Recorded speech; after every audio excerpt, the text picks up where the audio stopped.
Wander Wealthy Podcast, episode 79 with Cassandra Bodzak.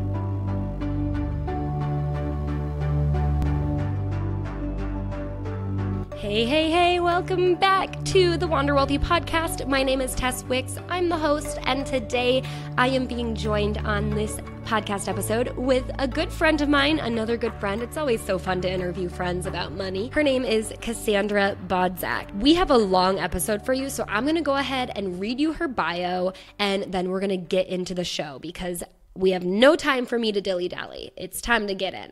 Let me tell you a little bit about Cassandra before I bring her on. She is the best-selling author of Eat with Intention, Recipes and Meditations for a Life That Lights You Up. And I know what you're thinking. You're like, recipes and meditation, what? But when you hear Cassandra's story and you understand her business, it'll all make sense.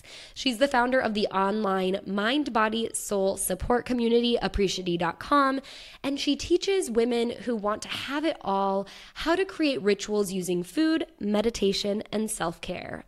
There it is. This all helps them create sustainable success and well-being. She has been dubbed a spiritual leader by Well and Good and is the mindful cooking host of Eat with Intention TV. Or you may know her as the happy, healthy living guru from ABC's The Taste.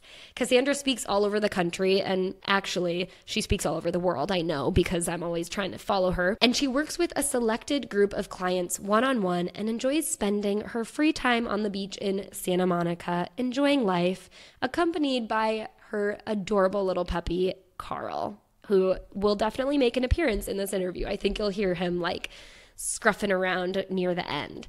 So I'm super excited to introduce you all to Cassandra because she has been a part of my life for a couple of years now, and she's been such an inspiration. She's an amazing business owner, but she's also so open to talking about anything.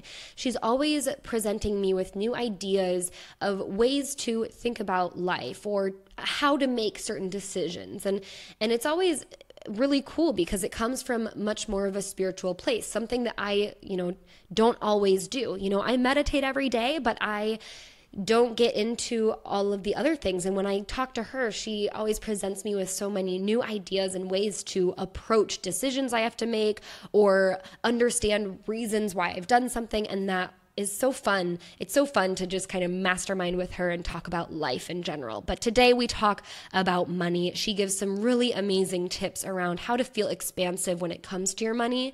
She also tells us and gives us her best tips on how to create these rituals to build a life that lights you up and find things that work for you. And of course, we talk all about her money story, her philosophy with money, and get some good stuff near the end. So that is what I'm going to do for an introduction. Let's get into the interview. Here is episode number 79 with my girl, Cassandra Bodzak. Cassandra, my goddess, how are you doing today? Thank you for joining me. Oh my God. Thank you so much for having me. I'm so excited. I ask you how you're doing and then just realize, how long have we been talking technically? Almost an hour and 15 minutes. So I know how you're doing. Aside from that, you are an author and a leader in the wellness space and such an amazing light maker yourself. But I would love to get to know you more on your personal story. How did you get to that place? And, what sort of things did you have to go through to become more of this kind of spiritual and intentional thought leader and influencer? Well, I think my personal story begins with having an eating disorder, disordered eating for a really long time when I was younger, and really struggling to love my body and to feel confident in my body and to feel empowered around my choices in a lot of ways, but definitely starting with food and exercise. And then when I was in college, that's really when I feel like I had my divine thunderbolt, so to speak, where I ended up getting really, really sick. In college, as you can imagine, probably where my disordered behaviors got to be the worst that they had ever been because I didn't have, my family kind of making me dinner every night and kind of watching me. And I was really on my own, and I was not responsible. And I didn't eat a lot. I took a lot of diet pills. I exercised, absurd amounts of hours. And I got really sick around when I was 21, and I just started getting these pains all over my body. And it was so bad. It was like my whole torso would start cramping up, and I would barely be able to move or walk. And I couldn't find any comfort. It was just like these like stabbing pains all over. And I had them for weeks. And at first I thought maybe it was my period or something like that, just really bad. But then like my period would come and go, and they would still be there, and they kept on really interfering with my life and being able to show up to classes and being able to just like be my like normal energized self. And I ended up getting a ton of blood tests and, going to different doctors, trying to figure out what was going on. No one could figure it out. Nothing came back on any blood tests. And the whole time I really just thought inside, like, this is my payback for like treating my body so badly all these years. And finally, when I got really like after like, the 5th blood test that they had done, at this point, they're like testing for like horrible, horrible things. And I've just been like living in such like terror of like what they're going to find. And it was almost worse that they didn't find anything, because then I still wasn't any closer to figuring out what was going on. And that's really when I decided to become friends with my body and tune into it and really ask it, okay, like, what do you need to feel better? What do you need to be nourished? And that's eventually what led to me discovering my food intolerances and my food sensitivities, and eliminating a bunch of things from my diet, but really adding in more nutritious things to my diet and learning how to cook more nutritious things, more vegetables, more like gluten-free grains, more things that I hadn't been giving my body nutrition for years. And everything shifted. My pain stopped, and my energy came back, and I just fell in love with cooking. And I ended up starting a blog before I graduated college, just sharing about that and sharing about some of the recipes, and also what it was like to have a limited palate. And how so much of that journey had helped me heal my own relationship with my body and come into a deeper place of respect and love for it.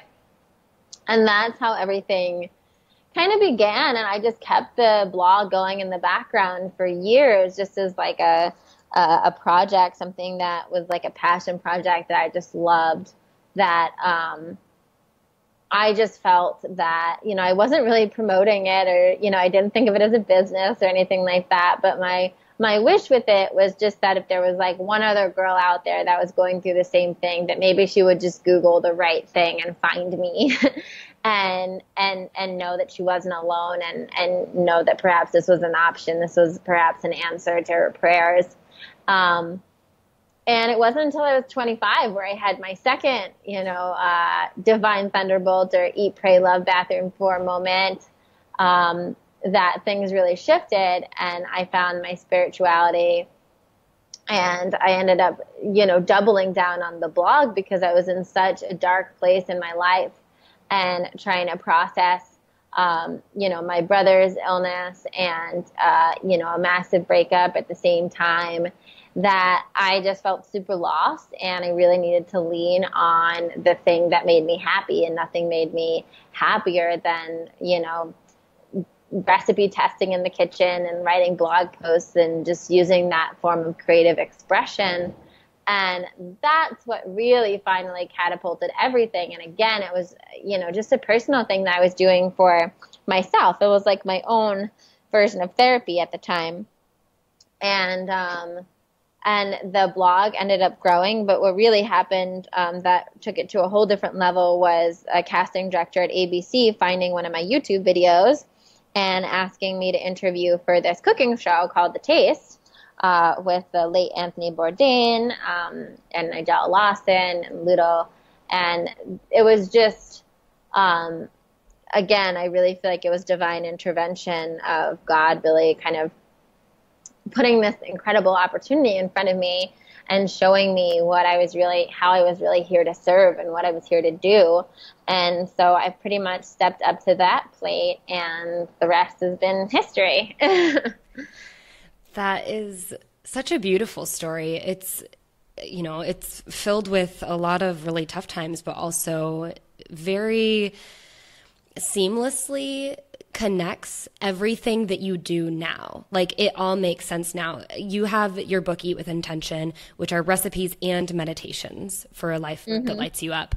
And I think that's so, first of all, it's a beautiful book, but also, like, who would ever have thought to come out with a cookbook that also has, meditations? And that is, it's perfect. I think for someone who really is trying to find, the balance in taking care of their body, but also their soul, that's a perfect, solution for them. And I think that's so cool. I would love to talk, since, we're on a money podcast. I'd love to know a little bit more about your background when it comes to money. What was money like growing up for you, and what kind of relationship do you have with money today? Has it changed, or has it stayed the same? And, what have you learned throughout your years of going through all of that as well? Oh, man. So, money growing up was really interesting. And I've done, I'm sure we'll probably get to this at some point too. I've done a lot of work on rewiring my beliefs around money, because I definitely grew up in a household where, my dad was the primary breadwinner. My mom did not have a job. And my dad did very well, but even though he did really well at his 9 to 5, he also had a second job, which was more of like his passion job. He referees ice hockey, is a big ice hockey guy. So, I mean, it was like maybe like he would have his like ice hockey account, which was for like, he would pay for like my dance lessons and for like kind of like extra fun stuff from his hockey account. And then, his main job, which again, like he did really well. Like we were definitely like upper middle class growing up. But the interesting thing was that even though my dad made a lot of money, we didn't save a lot of money. And we didn't necessarily, the way my parents chose to spend money was very interesting. I don't know if interesting is the right word, but they definitely like we got like whatever toy we wanted. We got to go to Disney World every year. Like I got to do all my dance classes, but then like a lot of my friends had like nicer homes. And went on had fancier cars than us, because my parents' preference was really less about like, I want to say like bigger material objects and more about like just like giving us the best experience they could as kids. Cause they both came from, very like salt of the earth families, where they didn't have a lot of money growing up. And so they're both kind of like first generation of being in like a good space financially. And so that's kind of what I grew up with. I also grew up with, at a certain, when I turned 13, I started working as soon as I could get a working permit, because I also very early on realized that like money was freedom for me. And that I could, and I hated asking my parents for money for things. I would always have to like come up with like a case for like why I wanted whatever the thing is I wanted.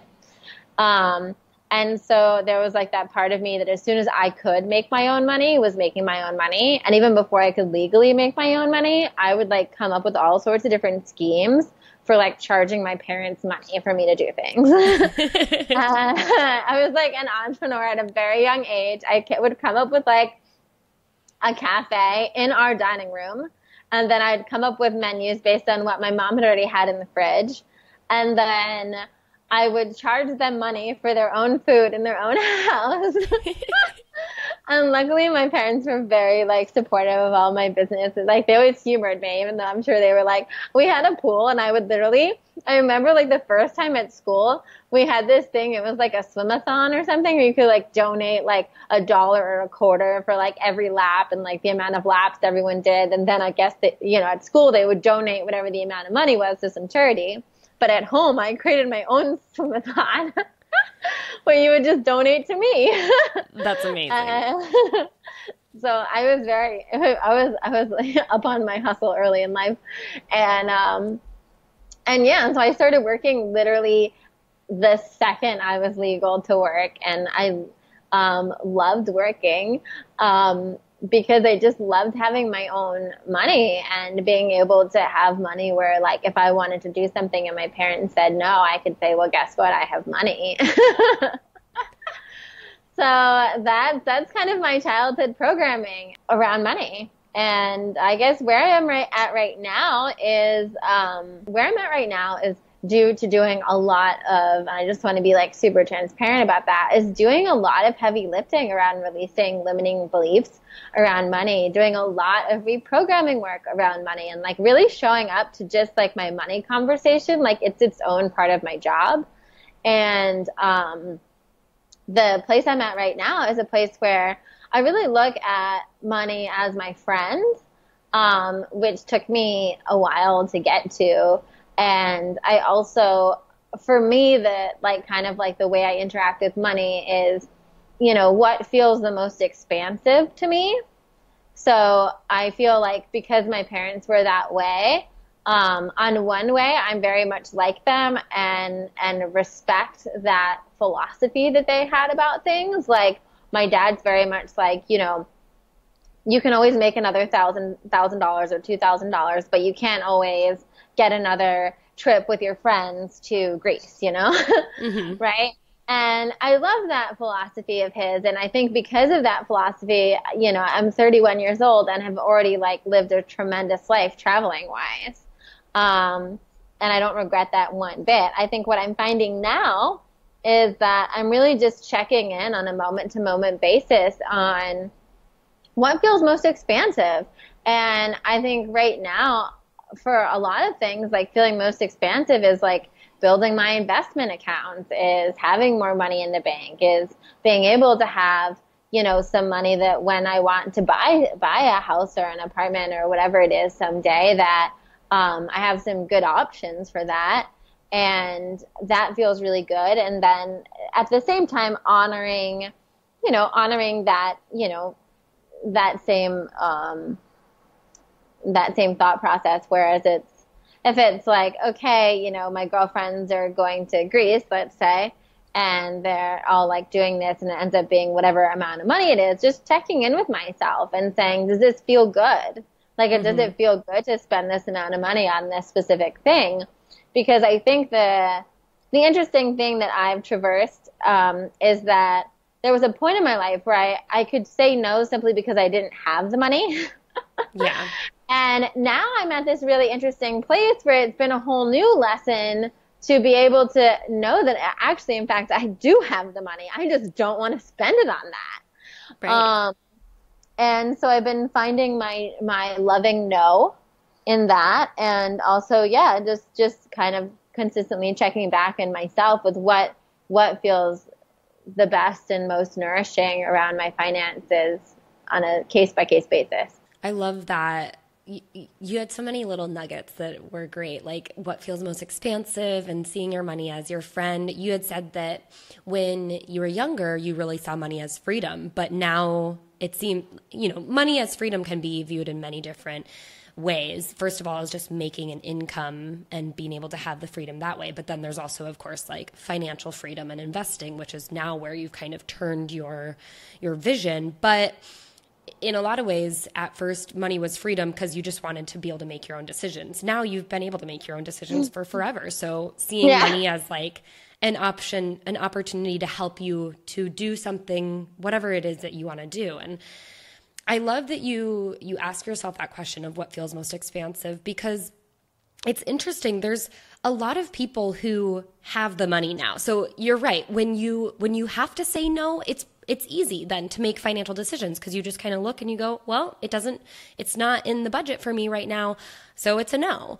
But when you end up having more than what you've budgeted for, you have to make sometimes bigger financial decisions like, okay, what's the right place to put this? And that's where, I think it's great to do that gut check and be like, what feels good for me? And then looking at those opportunities that get presented, drinks with friends, trips with friends, anything else with friends, then yeah, it's like, okay, now we need to boil it down and find, what did you say? The loving no? I liked that. Yeah, the loving no. And it's funny, I said a loving no just this morning. I say loving no's all the time now. And it was really interesting because it was one of my friends that I actually had thought I wanted to go to this concert that's in Vegas, in a month or whatever. And he had an extra ticket and was just texting me about it because I had thought I wanted to go. But when I checked in currently, I'm like, okay, when I think about, let's say, like the $500, that whole total thing will probably end up running me with like rooms and food and commuting and all the things, like, oh, wow, it's not that I don't have that $500.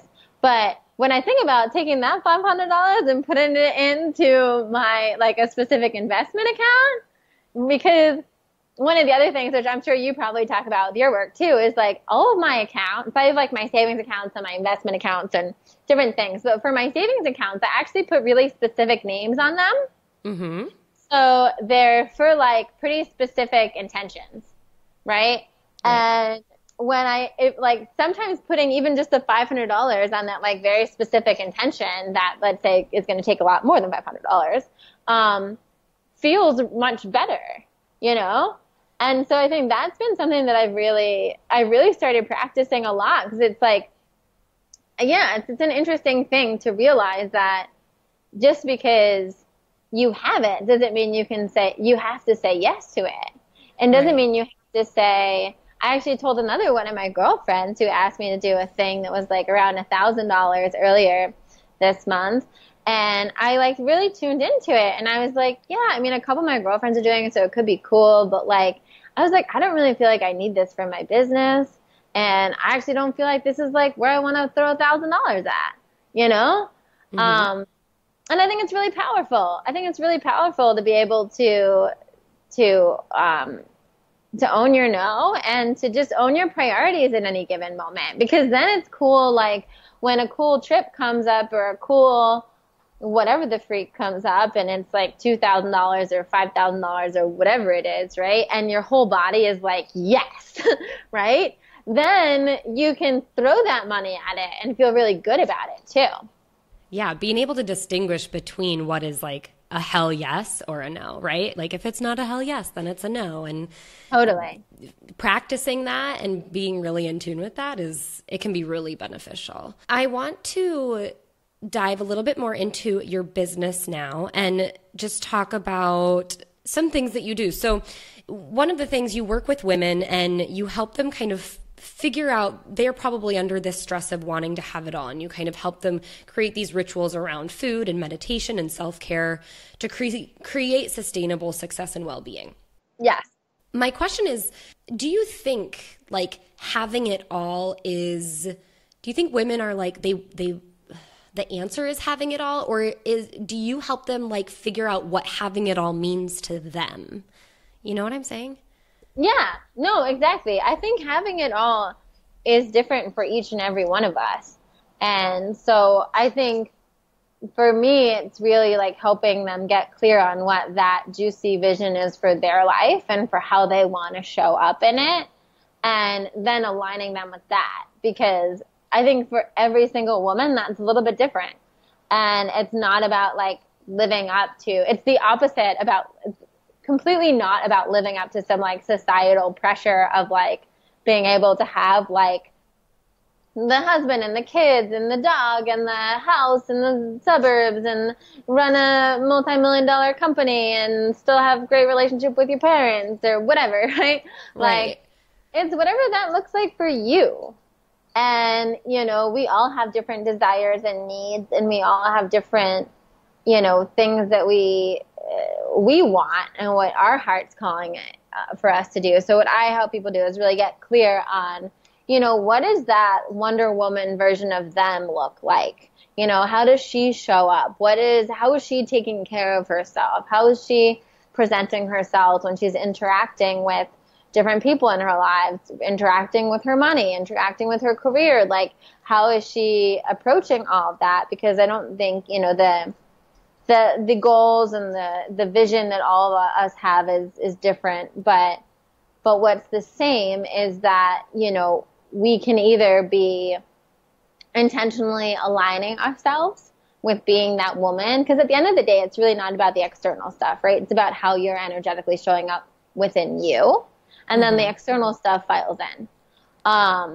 And so, yeah, so that's kind of what it's about, is getting clear on what is that version of you, and like actually creating the space to find that out. Because so many people, I mean, if you just didn't tune into yourself and just like watch TV or like was on Instagram or read magazines, you'd assume that like, oh, well, I guess having it all means like I'm a size 0 and have a super sexy partner and have like the perfect children and have millions of dollars and like, you know, all these crazy shit. When, right. You know, when in reality, it's like, no, actually, like if you tune in with yourself, you can find out like, what are your desires? You know, what are like your specific desires? And then we can work from there. Yeah, I love that. I have two things. First of all, you were talking about, you were going through those questions that you ask when you're working with women. And it just reminded me of it's not a meditation, but it's like a visualization that you have on YouTube that I still listen to like once a week, because it's so important for me to put myself in that mindset. And I just love that, like, first of all, that you're talking me through it, and I'm like visualizing my inner rock star Wonder Woman goddess, and it's amazing. So I just had to say that. It's called your inner rock star. You can Google it on YouTube, search it on YouTube. Yes. And I will link it in the show notes because it is one of my favorites. Yay. But I also wanted to talk just briefly about social media and the impact you're seeing it have on some of the women that you work with, and maybe even yourself, because you are so heavily in the social media space. You have quite the following and a really big platform on social. And I'm wondering, what sort of rituals do you have built around social media and having like a healthy relationship with that? Because personally, I've like ebbed and flowed into really bad relationships with Instagram specifically, but also YouTube now because I'm a YouTuber. So I've like gotten on the train. So yeah, I'm curious, like how you see it's been impacting some of the people that you work with, but then also, you know, your own rituals around it.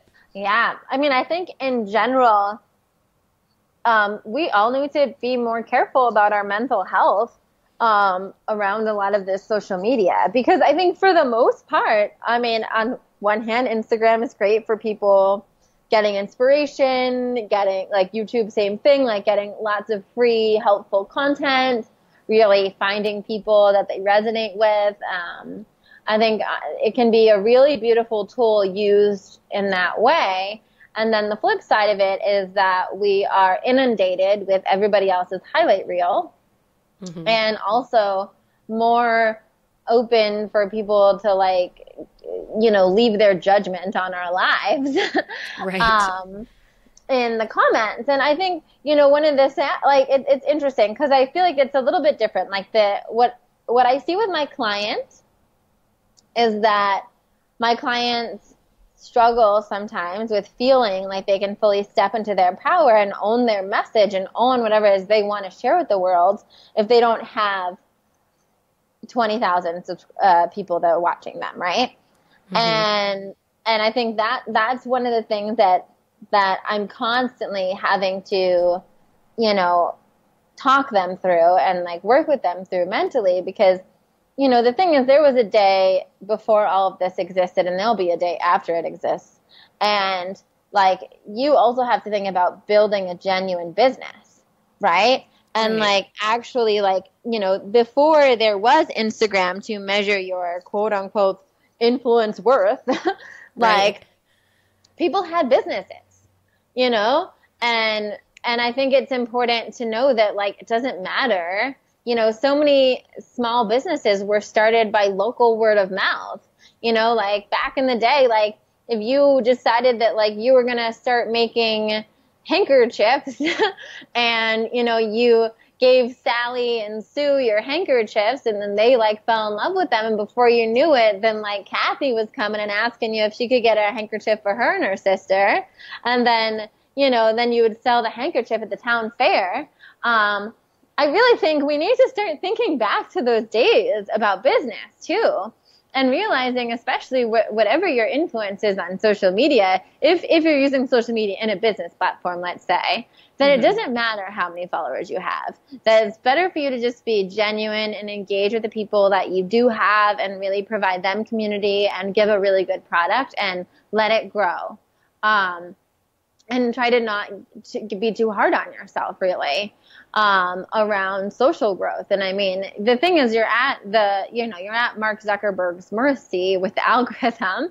So you really can't, like, it's not like it used to be when it was an organic platform where I could tell you, like, oh, if you're posting a picture about this and nobody's liking it, then maybe you need to think about what you're posting and stuff. Because, I mean, those days are kind of behind us, sadly, where so much of what's going on social is the result of an algorithm and a lot of things that are way beyond you putting out good content or not. So the best thing you can do is just put out good, authentic content, show up for your community, and ignore the numbers. Right. And then from another mental health perspective, I think you have to control your time on social media. Like when I post something on social media, I will be on social media for an hour after I post, trying to answer anybody's comments that they post. And I'll get on social media for stories during the day. But I forbid myself to be on social media just stalking other people. If I'm on social media and looking at things, I love using hashtags. For me, hashtags create a safer environment where if I'm looking up the hashtag, let's say vegan meal prep, right? And maybe I'm looking up the vegan meal prep hashtag because I'm super bored of the salads I've been eating and I want some inspiration. Then I know that that's what I'm getting, right? And I'm like, oh, great. I'm going there for a specific purpose. I want to be inspired for some recipe ideas this week or whatever. If I'm feeling like I want inspiration, I will literally look up a hashtag that I know will have just inspiration. So I'll be looking up, let's say Law of Attraction or Abraham Hicks or Spirit Junkie or Lightmaker or whatever. I look up very intentionally things because I think it's so easy to get caught up in the highlight reel of what other people are posting. And, it doesn't make anyone feel good. And it's so easy to look at, to me, I know, one of my biggest, mantras in my business is just stay in your own lane. And I really do put the blinders on. I don't want to know what anyone else is doing.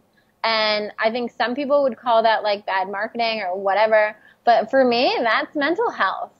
And my mental health is my top priority. And my creativity and the ideas that blossom out of my business come from keeping the blinders on.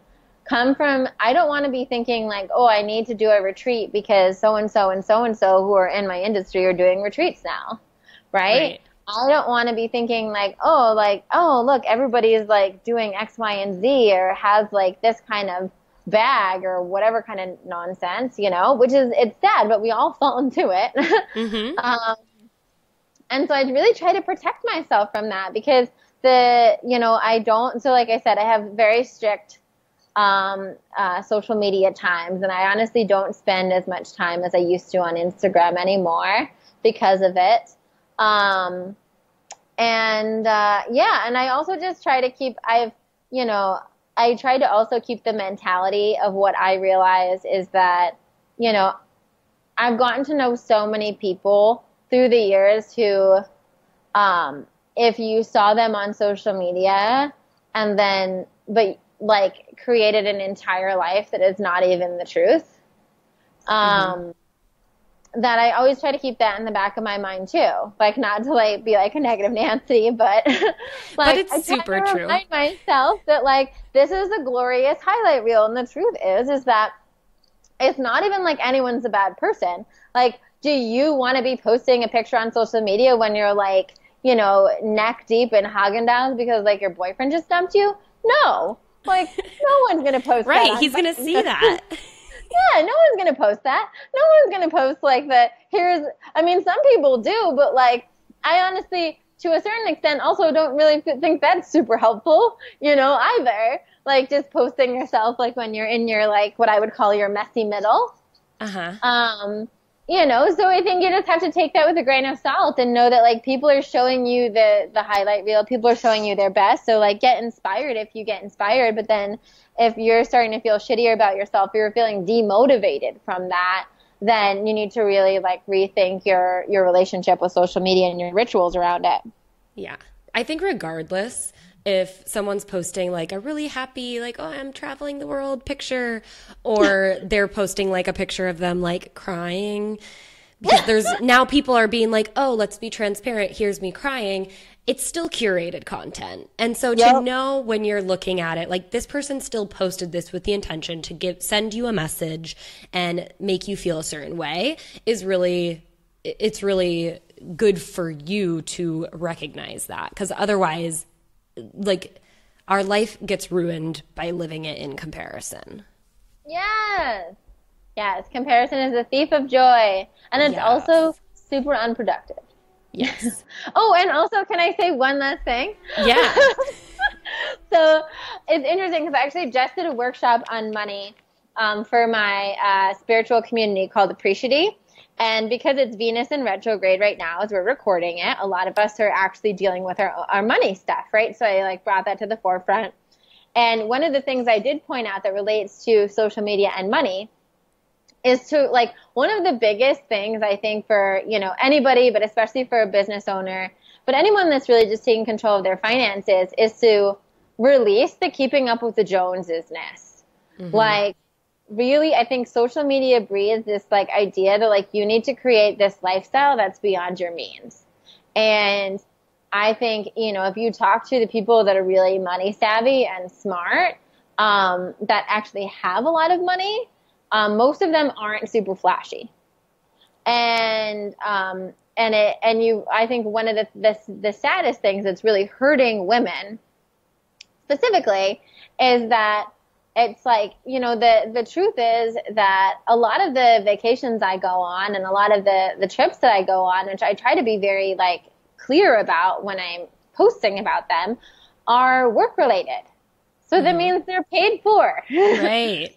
Right? Like most of the bags that the fashion bloggers are posting are paid for. Most of them. That's free. Yeah. Literally, it's true. And I try to say that too. It's like literally all of the like crazy adaptogens and like, I mean, I've gotten like blenders and almond milk machines and like I get gifted so much free stuff.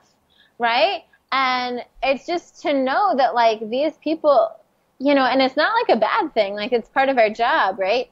But it's just to know that like, it's also okay to be in a position like where you say no to that. And I, you know, there were many years of my business where, like I said, I was, you know, just said, like there are still times right now where I say no to things because even though it would be fabulous and it'd make great Instagram content for me to do it, if I'm feeling like it'd be more expansive to have that money in my bank account, that is exactly why I have money in my bank account, you know? And I think that's a detriment to social media to like, you know, make us feel like we have to live beyond our means. Yeah, absolutely. I want to go into the tangible tips round because I just feel like you're going to have some really, really great tips for us. And I would love for you to drop your 3 biggest tips for women who want to start living a life that lights them up. And, you know, maybe it's even just starting very small. But I would love to know, you know, what kind of rituals can they start to implement or just play with when it comes to food or meditation or self-care or all of that. Yeah. So I think the first one I would say is probably what we had just mentioned with that meditation.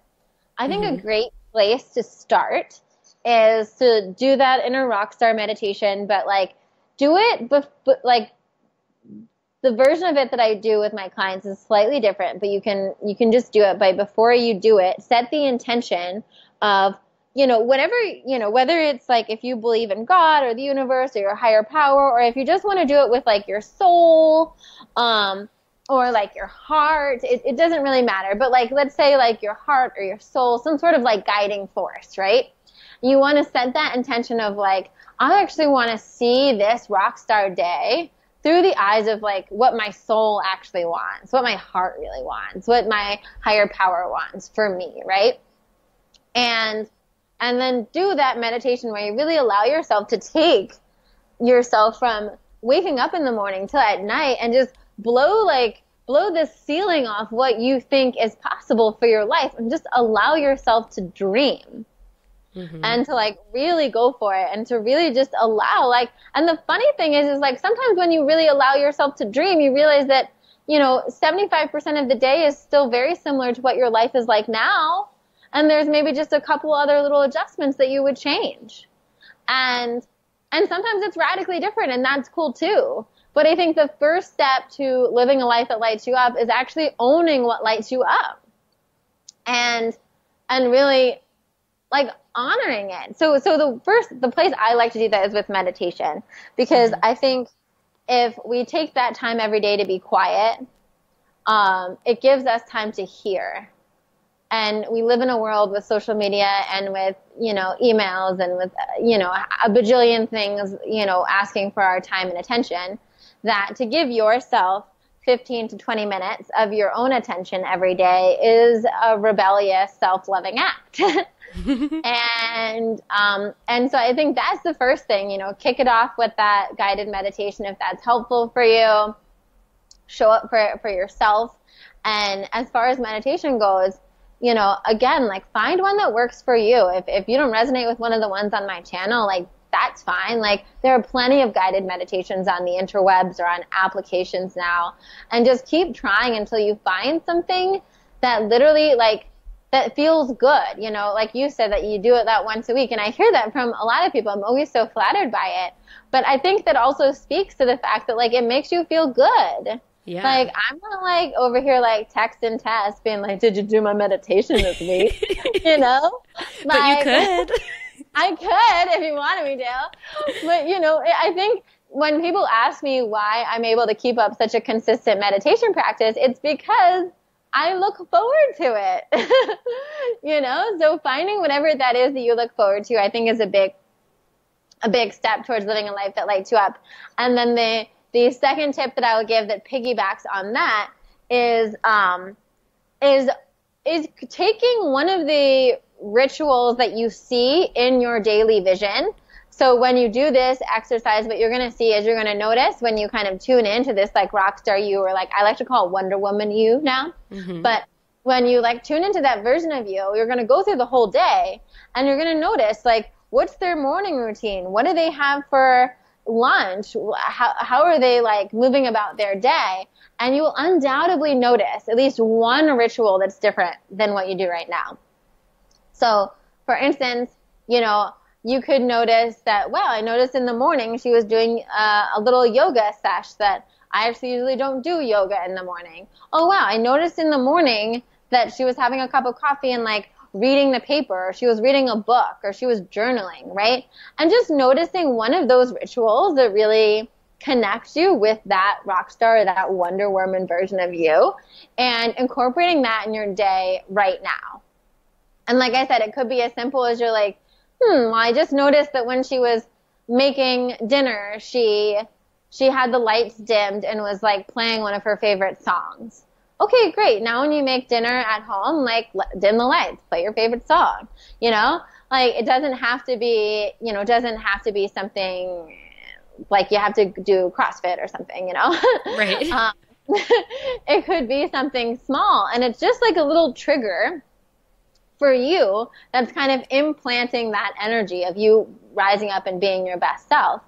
And then the third tangible tip that I'm going to give 4. So okay. The third one is really journaling. I think journaling once a day is probably something that helps so many women that I work with, and really just releasing a lot of it's a great 1-2 punch with the meditation daily, because it helps you just drain all of the noisy thoughts. And like when I say journal, I mean, you can journal like, I can't believe Cassandra said that I have to journal right now. I can't believe I'm doing it right now. I don't even know why Tess had her on the podcast. Like, this is nuts. So you can literally like write whatever you want. Like, it doesn't have to be like, I'm thinking about my life, you know? But what happens is when you get through all of those kind of noisy thoughts, that eventually you get to the point where you're like, gosh, I miss painting, or like, gosh, like, I wish I could do this. And I used to do this all the time. I don't do anything. And you'll be surprised the gems that you can uncover through daily journaling. So an easy way to start that practice is to, after your meditation or while you drink your coffee or however you have it in the morning, set a timer for like 3 minutes, 5 minutes, whatever you can commit to. And just journal, free write, whatever you want. And every day, I think that really, it clarifies things and brings you back to your truth and what really wants to kind of erupt from inside of you. And then the last one, which is a really quickie one, that I think has also been a really helpful one, is that really just asking yourself, like, if there was like a fairy godmother that had a wand and she could wave her wand and I could, you know, do whatever I wanted with my life, what would I be doing? If there was no like stipulations on it, you know, and honoring whatever comes up really like naturally, because I think as women, we hold a lot of guilt for like what we should be doing or how it should look like, or it needs to be able to make a certain amount of money. Well, even if like you think about that question and what comes up for you is like, well, I'd be a dancer, right? Let's say something like that, right? And you're like, well, I don't know how to make money as a dancer or whatever, right? It's like, it's okay. You don't need to know how to make money at it right now. But like, maybe that's a sign that like you should start taking more dance classes and just invite that element into your life that your soul is actually craving. So those are my tips. I love those tips. Thank you very much for sharing. We're going to go into the money round, and we already had quite an extensive conversation earlier about money, so I'm going to jump a couple questions ahead and ask you, what is one unconventional piece of money wisdom that you believe and you implement into your life? I don't know if it's unconventional. I mean, I feel like I already told you guys about the expansiveness thing. But I also feel like about financial integrity. I try to treat my relationship to my money like my relationship to another human. So I try to think of like, am I respecting it? Am I showing up for it? You know, and so that's, I guess, probably a somewhat unconventional tip, where I really think of my relationship with money like a very real relationship in my life. And so if I feel like I'm not showing up or I'm not in integrity, so, you know, what that would look like would be like, well, it could be something as little like, am I like having like crumpled up dollar bills at the bottom of my purse? Like, that's pretty disrespectful. Or it could be like, I'm not looking at my expenses, or if I'm not paying something on time, you know, and I look at me paying things on time and me logging all of my income, and me, you know, even with little things like when people owe me money, or when I have like certain, like when I have to kind of invoice a client and they don't pay on time or something like that.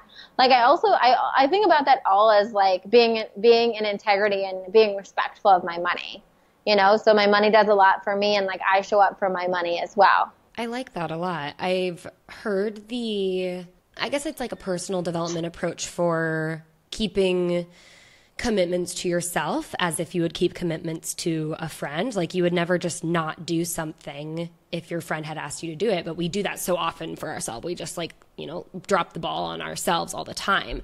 And I like that. It's almost like that same idea when it comes to your money. Like, you're keeping your commitments to money like you would with a friend. Yeah. And like, you're really looking out for it. And I think it's the same thing. Like, if you really treat it like money's your friend and you want to take care of it, then that also implies with like spending and saving and investing and how you use your money, you know? Cool. Okay, we're going to go into the quick and dirty Q&A round because we've been talking for quite some time now. So the first one is a confession, and you can share a confession. It doesn't have to be about money. If you have like a embarrassing spiritual moment or food moment or money moment, whatever kind of embarrassing thing that you have to share, because I just want to break down the walls. You know, we're not, just because we might be the influencers in the space, it still doesn't mean we're doing all the right things all the time. So I'd love for you to share whatever yours is. Yeah. So, it's so funny because I had one that I was thinking about. And, you know, what I kind of feel called to share is that, like, something that I actually haven't admitted on a podcast or, like, in any sort of public forum before, but I think is important. It's kind of the reason why I created Practical Magic and, like, do a lot of the things I do now, was that I had a period of, I want to say 3 to 6 months where I was really struggling financially. And instead of taking any practical action to make more money or get a job or, like, do anything, all I did was, like, meditate with abundance mantras and, like, all I did was the spiritual stuff. And then I was, like, getting angry with God for not giving me money. And I feel like that's my silly confession, because now looking back at it, I'm like, oh my God, like, don't get me wrong, I believe in all that stuff, but, like, you got to move your feet too. Like, you got to do some things. And, like, it's great. You're doing all these, like, abundance mantras and you're doing, you know, I have my little money altar and, like, doing all my things, but, like, you can light as many, like, abundance candles as you want, but the gift of doing all that spiritual work is actually that it gives you the inspiration for, like, how to make it in, like, the real world, right? Right. So it's like you then have to take that, you know, that inspiration and, like, go do something with it and, like, go, you know, pitch some of those ideas or, you know, do whatever you're being guided to do. So I think that's my confession, because when I look back at those 3 to 6 months of my life, I really look at how absolutely absurd it was of me. Yeah, like, and honestly, that gave birth to practice. You just wanted to test it out, you know? I was literally like, and you know what finally shook me out of it was, like, I went to see this spiritual therapist, and she was great. No, like, nothing against her. But, like, one of the things we did was, like, she had me, like, talk to God about my financial situation at the time. And I was, like, hysterically crying, and I was like, you've abandoned me, and, like, I'm doing everything you said, and, like, you're, like, I don't understand, and, like, you know, I was, like, totally victim moding, like, little bratty child, like, why won't you give me my money, Dad, kind of thing, you know? And at the end of it, she was like, are you ready for a little tough love? And this woman literally, like, energetically, like, backhanded me, and was pretty, which I needed, like, desperately needed, so it was okay. But, like, she was like, girl, if you had a child right now, you wouldn't have time to be, like, rubbing your crystals together and crying at the universe, you know? You would have to, like, friggin' send some emails. Like, she's like, the ridiculous part of your situation is that it actually wouldn't be that hard for you to make money if you did anything. Like, so that's my completely absurd confessional that I actually have never told anyone before because I was so embarrassed of it. But I think it's important to shed light on, especially if there's anybody listening to this podcast that's been going that route and has not been, you know, that's really why I created Practical Magic. That was the foundation of Practical Magic, was realizing, like, this magic is great and there's so much magic to be had and there's so much power with the energetics of things. But you also need to move your hands, you need to move your feet, you need to take the inspired actions, you need to do stuff too. Yeah. Oh, I love that. That was great. Thank you. Round of applause. So on every podcast, I also share a confession so that you're not stranded out on the embarrassment island by yourself. Yay. So mine is going to be a very stupid money mistake that I made. And yes, there was some alcohol involved. I was in college and I was on spring break, and I had just gotten done spending the summer before interning in Chicago. So Mind you, I grew up in a tiny town in Iowa, and then I moved to a relatively bigger town still in Iowa to go to college. And so like the idea of taking cabs or public transportation wasn't really a thing. And so when I moved to Chicago for the summer, I had like learned how to call it, like get a cab and take a cab and then pay for the cab. Like those are things that you have to learn if you don't grow up doing it. Like my parents still don't know how to get cabs all the time, or like public transportation, they have no idea how to take. And it's like a learned process. So anyway, I was very proud of myself for knowing how to get a cab. So fast forward to spring of my senior year in college, and I was on spring break, and I had had a couple of drinks, and I was out at this bar with my girlfriends, and the resort hotel that we were staying at was, I kid you not, like 2 blocks away. But I don't know if I was cold or my feet hurt or something, but I saw there were cabs. So I was like, well, I'm just going to take a cab. And I got in a cab, and literally the cab drove around a fence. And when the cab driver dropped me off, my friends were there. Like they met me. And then we like bought a pizza and went up to our room. So I had to pay for the cab, which was a stupid thing to do because I literally drove around a fence and could have walked in the same amount of time.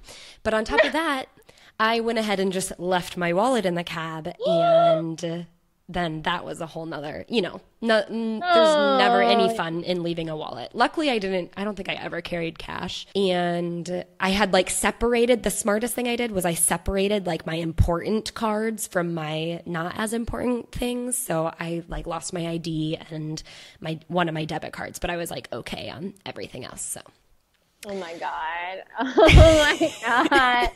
So that is, sometimes we just make weird decisions like that.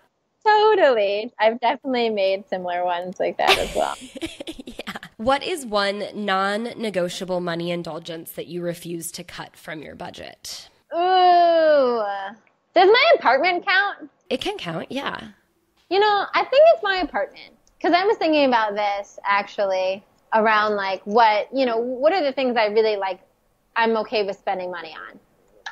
And I think for me, like where I live is really important for me and for my business, and having a home that feels like a sanctuary where I can recharge is huge. So definitely like my biggest expense, and the thing that I will most out of everything, the thing that I, let's say, will splurge on or treat myself to something that is like really nice is my apartment. So both in the actual rent payment and location and spaciousness of the apartment, as well as in furnishing it, I think is really important to me.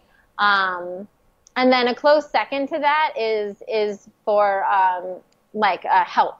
So for like my assistant or for anybody that I hire. Like that's like my second big thing that's like important for me to spend money on because of the return on that investment and on my mental well-being. I think those are my biggest things. What is one small $100 or less investment that has helped you get ahead that maybe someone else could adopt? Oh, yes. A few. I would say all of these are like way under, so like, even though I just shared my like really silly story about this, like money mentality stuff is like really real, and that's helped me a lot. So there's a little book called The Abundance Book by John Randolph Price, which is kind of like a meditation book, that reprograms your limiting beliefs around money. It's like cool. Under $10. I definitely recommend that, as well as, very free using Google spreadsheets. Even if you can't afford anything else, like using Google spreadsheets to track your income and expenses, I think has been revolutionary. As well as free YouTube videos on EFT for money blocks. So EFT for attracting money, EFT for releasing money blocks in your cellular DNA have all been massive game changers for me in how I operate with my money. Very cool. What is the first thing you do when you wake up in the morning and the last thing you do before bed? I feel like this is going to be good from a spiritual girl. Nah, well, I don't know. See, the first thing I do in the morning is cuddle with my Carl. Carl! I have an adorable little dog, and my favorite, like, as soon as I wake up, he, like, knows that I wake up and cuddles extra hard. So my boyfriend and I call that aggressive cuddling. He's an aggressive cuddler. And so that's like the first thing I do. And then I will, I'll take him on a walk and get some sunlight in my eyes, which is always like one of the first things I do in the morning, even before I had the dog, is take a walk to get the sunlight in my eyes to start my my circadian rhythm. Super, super helpful. And then, of course, I do my yoga and I meditate and I journal and all the things that I told you guys to do. I do all of that every day. And I'm a big, big, big believer in how you start your morning affects, the rest of your day and your life. So my morning routine is extensive and juicy. And then at night, I usually take a nice candlelit bath with lavender Epsom salts and put on some calming music, and I just like allow myself to unwind. And then sometimes before I go to bed, I will listen to another meditation. There's actually a great meditation. It's an Abraham Hicks financial abundance meditation that I've literally been listening to before bed for 6 years now. Wow. Every night? I love it. I love it. So almost every night.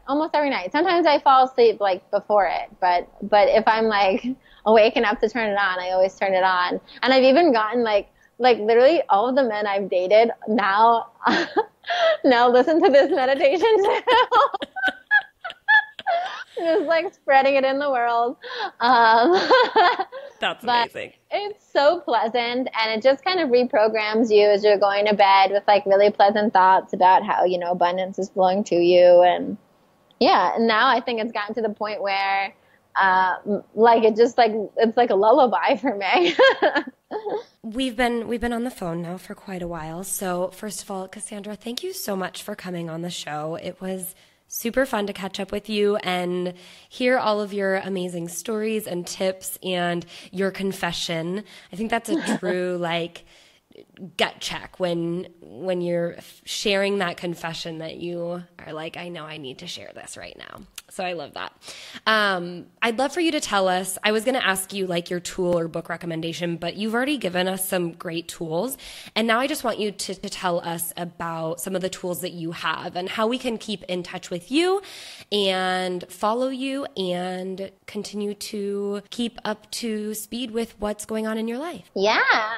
So you can find me and follow me at Cassandra Bodzak on Instagram or on Facebook or on YouTube. It's Cassandra Bodzak TV. On my website, it's just my name again, Cassandra Bodzak. And then I have a book called Eat with Intention, which is for anyone that is, wants to reclaim their power around their body, wants to learn what foods will help energize them and make them feel better and release a lot of negative self-talk around their body. I also have Appreciate, which is, I call it a spiritual gym membership, where you get weekly workshops with me on everything from the new moons and the full moons to, like I said, this week we talked about money. We talk about how to deal with negative friends. We talk about relationships. We talk about everything on it through a spiritual context. So that's a great resource as well. As well as Tess pointed out, I have a lot of free videos on YouTube that can get you going in the right direction with that, as well as on my website. There's plenty of resources that you can get in that way. Amazing. Thank you so much again for coming on the show, and I will catch up with you soon. Sounds good. Thanks so much for having me. All right, that's a wrap. Thank you so much for sticking around in this interview. It was super fun to catch up with her, and she just had so many really great things to say. I couldn't cut any of it out. If you guys want to get all of the links and the resources that she shared, they will be linked up on the show notes of this podcast. You can go to wanderwealthypodcast.com/podcast/episode 79. I'll also link it in the notes of the description box of the show here. So just scroll down on your podcast player to find that. You can click the link. It'll open up that web page. Thanks again for hanging out with us today. It was super fun to have you. And until next time, I hope you wander wealthy.